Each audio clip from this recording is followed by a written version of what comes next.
Alléluia. Nous bénissons le roi de gloire. Vous savez, c'est dans ces moments que Dieu est présent. Si tu veux voir Dieu, si tu as besoin qu'il intervienne en ta faveur, c'est dans ces moments. C'est-à-dire très tôt le matin. Très tôt le matin, c'est là que Dieu répond efficacement. Les habitués de Dieu savent que c'est très tôt le matin qu'il faut chercher Dieu. Il faut chercher Dieu pour ce qu'on veut expérimenter avec lui. Et ceux qui se lèvent très tôt pour le chercher se donnent, comme je le dis, le moyen d'expérimenter Dieu puissamment. Et nous croyons que ces 12 matins que nous allons prendre pendant ce mois d'août, nous allons sortir avec des expérimentations extraordinaires de la grâce et de la puissance et de la bénédiction de Dieu. Au nom de Jésus. Amen. Nous allons continuer rapidement avec la rotation de ce jour. Je rappelle que nous sommes dans nos 12 matins de prière. Je bénis Dieu pour vous qui avez pu avoir la force de vous lever ce matin. Ce n'est pas facile, surtout avec la saison sèche. Le sommet est très intéressant. Pour ceux qui se connectent aussi en ligne pour suivre cela, ce n'est pas facile. Je vous encourage à vous asseoir, à ne pas suivre le direct couché, sinon vous risquez de dormir. Alléluia. Que la grâce de Dieu récompense vos efforts. Alléluia. À le chercher. Amen. Dieu va nous faire du bien pendant ces 12 jours. Notre thème, c'est « Jette ton pain sur les eaux, plus tard tu le retrouveras ». C'est un sujet très important qui parle de ce qu'on appelle la loi de la sémence et de la récolte. Alléluia. C'est un sujet très important qui parle de cela. Hier, j'en ai parlé. J'ai abordé cette loi. J'ai parlé de ce principe en nous faisant comprendre que dans la vie dans laquelle nous sommes, il est important parfois, il est important de donner, il est important d'investir, il est important de céder. Quand on parle de jeter son pain sur les eaux, c'est comme si tu détruisais ton gagne, tu détruisais ce que tu as pour toi. En réalité, ce n'est pas cela. Avec Dieu, nous devenons riches, nous sommes dans l'abondance lorsque nous apprenons à donner, lorsque nous apprenons à céder, lorsque nous investissons. Alléluia. C'est comme cela que le cultivateur, lorsqu'il récolte tout ce qu'il a récolté, quand il a fini de planter, il ne va pas tout manger. Il va enlever une partie qu'il peut manger, qui est de la nourriture pour lui, qu'il peut manger, mais qu'il va jeter dans le sol, pour que le sol lui permette de produire encore en abondance, pour qu'il ait encore davantage et qu'il devienne de plus en plus riche. Et lorsque nous n'avons pas compris ce principe-là, nous perdons énormément. Lorsque nous recevons de l'argent, que nous dépensons tout pour nous-mêmes, lorsque nous n'investissons pas de notre temps, nous n'investissons pas beaucoup de choses que nous devons investir, notre vie ne progresse pas et des fois nous restons là, comme le passage l'a dit d'Ecclésiaste 11, on dit que lorsqu'un arbre est tombé là, il reste là. Alléluia, ça veut dire que nous n'évoluons pas, nous ne progressons pas. Alléluia. Le principe de la loi de la sémence et de la récolte nous fait comprendre qu'avec Dieu, l'abondance vient en donnant, non en retenant. L'abondance vient en donnant et non en retenant. C'est l'inverse, parce que normalement quand tu donnes, ça veut dire que tu n'as plus beaucoup. Mais avec Dieu, ce n'est pas cela. Quand tu donnes, c'est là que tu vas recevoir beaucoup. Alléluia. Ce principe a dit qu'avec Dieu, il faut sacrifier pour pouvoir espérer obtenir. Il faut savoir faire des sacrifices pour pouvoir espérer obtenir. Avec Dieu, une graine sémée produira un arbre et des milliers de fruits et de graines. Ce principe est une loi incontournable qui régit les chrétiens et les non-chrétiens. Donc faisons très attention, ne soyons pas chrétiens et puis on ne voit pas Dieu dans nos vies parce que nous n'avons pas appliqué ce principe. Ceux même qui ne sont pas chrétiens le font, même ceux qui sont de l'autre bord, je ne vais pas citer de nom, chaque année ils vont faire ce qu'on appelle le sraka, c'est en musulman, ils font ce qu'on appelle un sacrifice. Ils vont prendre beaucoup d'argent, faire beaucoup de nourriture, beaucoup de choses, donner à manger aux gens, essayer de donner à manger à ceux qui sont dans le besoin. Parce qu'ils savent que dans ça, il y a la grâce, il y a la bénédiction. Alléluia. Ceux qui connaissent Dieu usent, ceux qui ne connaissent pas Dieu en usent pour changer leur vie, comme je l'ai dit tout à l'heure. Et malheureusement, cette grâce, cette loi doit être connue de nous, les enfants de Dieu. Jette ton pain sur les eaux, plus tard tu le retrouveras. Aujourd'hui, nous allons voir ce que représente le pain Et à partir de demain, nous allons voir les différentes formes que peut prendre le pain concrètement dans nos vies. Qu'est-ce que ça représente le pain? Jette ton pain sur les eaux. Ecclésiaste 11, verset 1. Plus tard, sur la face des eaux, car avec le temps, tu le trouveras. Le pain est d'abord et principalement, avant toute chose, une nourriture faite à base de farine, sel, d'eau, de levain pétri, levé et cuit plutôt au four. Alléluia. Il est traduit en hébreu par le mot lechem. Lechem et est employé 297 fois dans la Bible. Donc ça veut dire que c'est quelque chose de très important. 297 fois dans la Bible. Et quand on parle de pain, la Bible fait allusion à différentes choses. Le mot pain est utilisé dans quelques versets que nous allons voir ce matin. Donc la Bible fait allusion à différentes choses. Et quand j'ai fait mes recherches, j'ai fait une petite étude là-dessus, la Bible fait allusion à trois choses. Quand on parle de pain, la Bible parle de trois types de pain. Après, nous allons voir les différentes formes qui peuvent prendre le pain dans nos vies de manière concrète. Le premier pain, la première fois que nous entendons parler de pain, concrètement, Dieu parle du pain du ciel. Nous savons que le pain du ciel est appelé la manne. La manne, quand Dieu a libéré son peuple, ils sont sortis d'Égypte et ils étaient dans le désert. Ils avaient faim, ils ne savaient pas comment manger et ils avaient commencé à se plaindre. Alors Dieu a amené le pain du ciel qu'on appelait la manne pour les nourrir. Jean 6, 32, Jésus leur dit, en vérité, je vous le dis, Moïse ne vous a pas donné le pain du ciel, mais mon Père vous donne le vrai pain du ciel. Jean 6, 33, la suite, car le pain du ciel, c'est celui qui descend du ciel et qui donne la vie au monde. Donc, Jésus parle de la manne que Moïse, c'était au temps de Moïse, le pain du ciel. Ce pain représente la nourriture que Dieu a envoyée pour nourrir son peuple dans le désert. Donc, si on veut mieux comprendre, c'est un peu le secours de Dieu pendant que le peuple a faim. Alléluia. Le pain ici représente le secours que Dieu apporte pour pouvoir nourrir son peuple qui a faim, qui ne sait pas comment manger, qui ne s'en sort pas. C'est un peu l'aide de Dieu pour nourrir ceux qui ont faim. Alléluia. C'est le pain du ciel, la manne. La manne représente l'aide de Dieu pour ne pas que son peuple meure dans la faim, pour ne pas que son peuple meure plutôt de faim, pour venir combler les temps de disette. C'est ce que ce pain-là représente.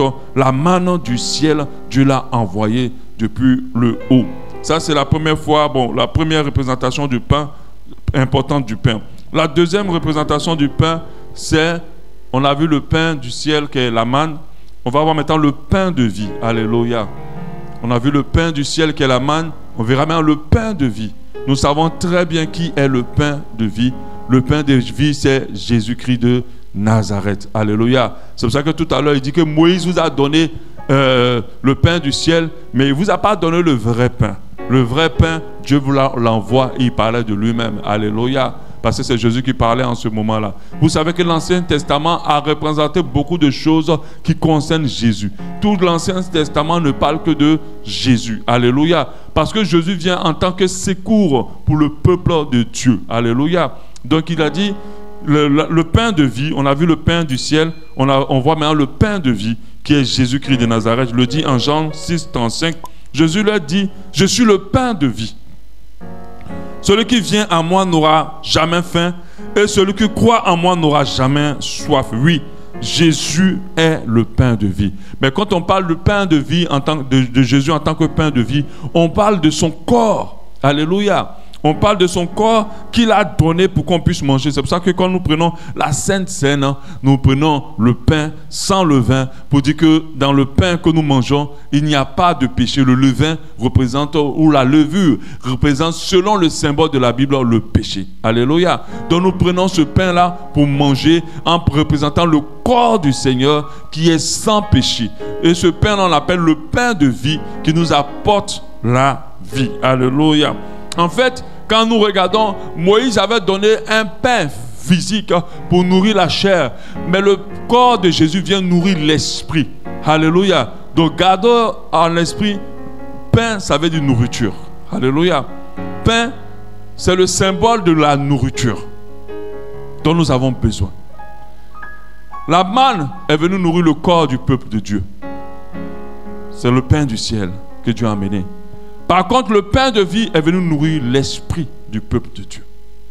Alléluia. Est venu nourrir l'esprit du peuple de Dieu.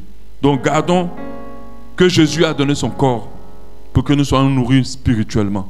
C'est pour ça qu'à la Sainte Seine, on parle de manger le corps du Seigneur. Jean 6, 51, je suis le pain de vie qui est descendu du ciel. Si quelqu'un mange de ce pain, il vivra éternellement. Et le pain que je donnerai, c'est ma chair, il le dit, que je donnerai pour la vie du monde. C'est ma chair. Donc quand je parle de pain de vie, c'est la chair de Jésus-Christ de Nazareth. Alléluia. Je dis la chair, que c'est une nourriture spirituelle, parce que si c'était la chair que nous mangeons physiquement, alors on parlera du cannibalisme. C'est pour cela que ce n'est pas lié à manger ça physiquement, mais à manger spirituellement. Le pain sans levain que nous mangeons, c'est un symbole. Mais en réalité, la Sainte Seine, c'est une action spirituelle. Alléluia. Amen. C'est une action spirituelle. Le corps de Jésus est le pain de vie que nous devons manger. Alléluia. Comme je l'ai précisé, sans levain, parce qu'il n'y a pas de péché. Vous savez pourquoi Jésus est né à Bethléem? Pourquoi il est né à Bethléem? Parce que Bethléem, dans Bethléem, il y a le lechem qu'on a dit tout à l'heure qui veut dire pain. En fait, Bethléem, la signification de Bethléem, c'est la maison du pain. La signification en hébreu, Bethléem veut dire la maison du pain. Alléluia. Donc Dieu n'a pas fait naître Jésus, il ne l'a pas pour rien. Il l'a fait parce qu'il a envoyé un autre pain. Un pain qui va nourrir notre corps, et notre esprit plutôt, et qui va nous donner accès à la vie éternelle. Matthieu 4, 4, Jésus répondit, il est écrit, l'homme ne vivra pas de pain seulement, dont on parle de la manne, du pain physique que nous mangeons. Alléluia. L'homme ne va pas vivre de ça, mais il vivra de toute parole qui sort de la bouche de Dieu. Donc il va vivre d'un autre pain, qu'on va parler du pain du ciel, le pain de vie qui est Jésus-Christ de Nazareth. Donc on a vu le pain du ciel qui est la manne, on a vu le pain de vie qui est Jésus, le corps de Jésus. Il y a le troisième pain dont nous connaissons le plus, que tout le monde connaît, même celui qui est chrétien, celui qui n'est pas chrétien le sait, c'est le pain quotidien. Alléluia. C'est le pain quotidien. Et en tant que des personnes qui sont des bons catholiques, des bons ex-catholiques connaissent très bien le pain quotidien qui est cité dans la célèbre prière de notre Père en Matthieu 6, 9. Voici donc comment vous devez prier. Notre Père qui est aux cieux, que ton nom soit sanctifié, que ton règne vienne, que ta volonté soit faite sur la terre comme au ciel. Donne-nous aujourd'hui notre pain quotidien. Alléluia. Ça, c'est la troisième forme de pain que le pain peut représenter. Le pain quotidien, c'est le fruit de notre travail. C'est la nourriture que nous obtenons en travaillant pour nous nourrir. C'est que nous avons en travaillant. Quand on parle de pain quotidien, c'est le fruit de nos efforts. Alléluia. On le traduit en français habituel en mon gagne-pain. Mon gagne-pain, mon pain. Ça veut dire que ce que je prends pour me nourrir. Alléluia. C'est le pain quotidien. Alléluia. Et ça, c'est différent des deux autres pains. Même si c'est un peu lié au premier pain. Mais ce n'est pas la même chose. Le premier pain vient du ciel. Le deuxième pain est de Jésus, du corps du Seigneur. Et le troisième pain, c'est le pain que nous-mêmes gagnons en travaillant ici. C'est la nourriture que nous mangeons. Mais, alléluia, c'est tout ce que nous prenons pour nous nourrir. Je rappelle que ces trois pains sont pour nourrir. Alléluia. Le premier, le troisième, le corps. Le deuxième, l'esprit. Alléluia. La Bible en parle du pain quotidien aussi en Genèse 3, 19. C'est à la sueur de ton visage que tu mangeras ton pain. C'est à la sueur de ton visage que tu mangeras ton pain jusqu'à ce que tu retournes dans la terre d'où tu as été pris. Car tu es poussière, tu retourneras à la poussière. Donc ça veut dire c'est à la sueur de ton front que tu vas avoir ta nourriture de tous les jours. Le pain quotidien, c'est notre nourriture de tous les jours. Et il peut être représenté, ce n'est pas, quand je dis, on parle de pain, on ne parle pas du pain en tant que pain. Alléluia, on parle de la nourriture. Alléluia. Le pain est le symbole de la nourriture. Le pain, en somme, c'est notre nourriture, comme je l'ai dit. Il prend plusieurs formes dans la Bible. Il était salaire, c'est-à-dire salaire, fruit de nos efforts en Genèse. Il est aussi manne dans le désert pour le peuple de Dieu. Puis il est devenu le corps de Christ, brisé, meurtri à la croix pour notre salut. C'est ça le pain. Alors pour conclure, on va dire le pain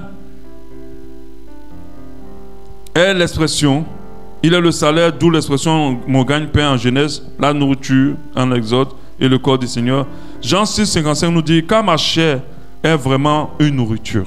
Jésus dit, car ma chair est vraiment une nourriture et mon sang est vraiment un breuvage. Quand il disait ça aux pharisiens, on le lapidait. Et ils ne comprenaient pas, ils pensaient qu'il disait qu'on doit le manger physiquement. Oh, il parlait des choses spirituelles. Amen. Il parlait des choses spirituelles. Demain, nous allons voir concrètement. Concrètement, quelle forme prend ce pain dans nos vies de manière concrète. On voit comment la Bible a parlé de pain sous ces différentes formes. Ce qu'on doit retenir aujourd'hui, le pain, c'est la nourriture. C'est ce qui peut la nourriture. Mais quand on parle de nourriture, ne voyez pas seulement ce qu'on mange. On parle de ce qui peut nous faire du bien. On parle de ce qui peut nous être utile. Parce que ce que nous jetons, quand la Bible dit jette ton pain sur les eaux, ce n'est pas la nourriture qu'il représente. Il représente quelque chose d'important que nous jetons. Et regarde, il représente quelque chose d'important que nous investissons. Quelque chose qui peut nous être utile, mais nous n'utilisons pas pour nous, mais nous donnons. Est-ce que vous comprenez? Quelque chose qui peut être utile pour nous, mais que nous n'utilisons pas pour nous, que nous donnons. C'est pour cela que la Bible est en train de dire jette ton pain sur les eaux. C'est dit que, en quelque sorte, pour les gens, c'est gaspille quelque chose d'utile, mais en réalité, tu ne gaspilles rien. Parce que, avec le temps, comme la Bible dit, tu le retrouveras. Alléluia. Donc, le pain représente, parce que la chose la plus importante pour un humain, c'est de manger. On est d'accord? On est d'accord? C'est de manger. Si tu n'as pas de maison, si tu manges, tu sauves au moins ta vie. Mais si tu as une maison que tu ne manges pas, tu peux mourir. Est-ce que vous comprenez? Donc le pain représente les choses importantes que nous pouvons utiliser pour nous. Mais que nous décidons volontairement sur la recommandation de Dieu. Comme il a dit à ses, comment on appelle ça, aux apôtres avant qu'ils soient apôtres. Il a dit jetez votre filet de ce côté. Et sur sa foi, ils ont jeté. C'est une recommandation du Seigneur de jeter nos pains sur les eaux. Le pain, c'est dit quelque chose qui est important pour nous, quelque chose qui est encore utile pour nous, quelque chose qui n'est pas gaspillé. Parce que parfois les gens donnent ce qui n'est pas utile, donnent le superflu, donnent ce qui n'est pas nécessaire et ils se disent qu'ils attendent que Dieu les bénisse. C'est différent. Alléluia. Jeter son pain sur les eaux, c'est d'investir quelque chose qui nous est précieux. C'est de donner, de céder quelque chose qui nous est utile encore. C'est ce que le pain représente qui est important pour nous. Donc demain, nous allons voir les différentes formes que ça prend. Nous allons voir les différentes formes que peut prendre le pain et nous allons mieux comprendre ce que je suis en train de dire, ce que Dieu veut nous transmettre, je préfère dire.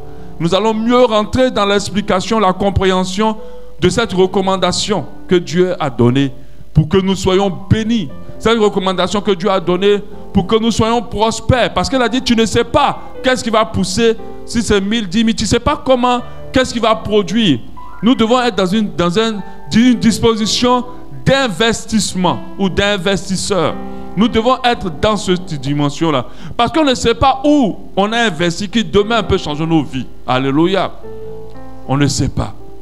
On ne sait pas où on a posé une action, peut-être banalement parce qu'on est habitué à donner.